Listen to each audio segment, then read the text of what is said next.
'Twas brilliant the slithy toves did gyre and gimble in the wave. All mimsy were the borogoves, and the mole rat stoked rage. Beware the jub-jub bird and shun the jaws that bite, the claws that snatch. Avoid the jub-jub bird and shun the plumiest bandersnatch. This was the humor of one Don Bettner, who was the co-author of the Michigan Terminal System, the homegrown operating system at the University of Michigan back in the early 60s. IBM didn't do a very good job with interactive computing, and Michigan ended up growing their own. Michigan also had its own computer language, which was MAD, and if you gave as one of the commands to the compiler, if you included the word Bandersnatch to the compiler, it would print out the first two words of Jabberwock.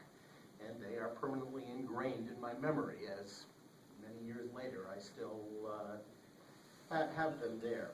He had this rather odd sense of humor and stuff like that. How does this all affect me? My first computer class was in January of '68, where I had to go in at 7 o'clock at night to learn about assembly language. The first listing that I ever got from our teacher had on it, we had 4-character IDs for logins to that system, and it said on the thing, user Qqsv logged in at, or signed on at some random time.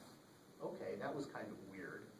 What the hell was Qqsv on this? It was after that, it was a big normal assembly code listing for God knows, some program that should have been written in Fortran in the first place.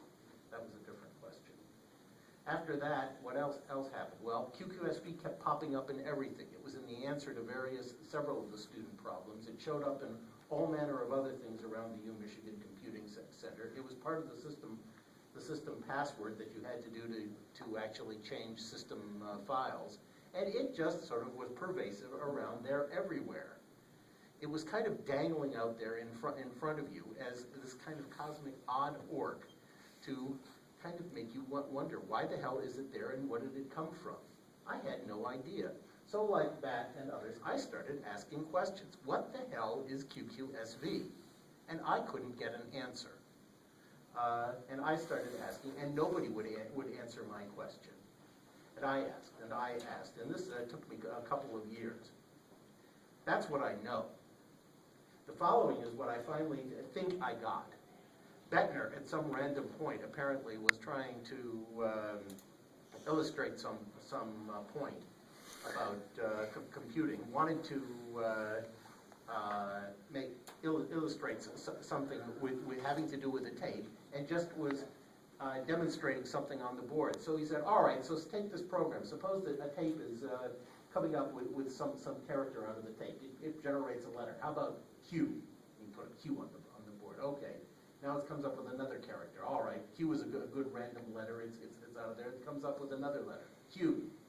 Then he needed another letter. All right, we'll skip R because we'll come up with another thing. S. Then you needed another thing. Skip 2 letters in the alphabet. There it is. V. Qqsv. There we are. We have it. It's 4 totally random things. Okay, well, there it was. It was totally meaningless. It started popping up and spewing around randomly. It had no significance whatsoever, and it started going around in places like that. He had this odd, whimsical sense of humor and thought it kind of odd. It just sort of started being kind of randomly around there. So it was kind of this kind of token of being part of the U of Michigan computing thing of the 60s, and nobody had kind of done anything with it until up to that time. I decided that that was where I learned my computing. It was kind of something that I thought kind of neat there. I always kind of wanted to attach myself to U Michigan. Some of them didn't like me, and they wouldn't let me be a part of them. But I started wanting to put it on my license plates. And when I first was going back to Maryland for my first license plate, I was visiting a friend in Toronto.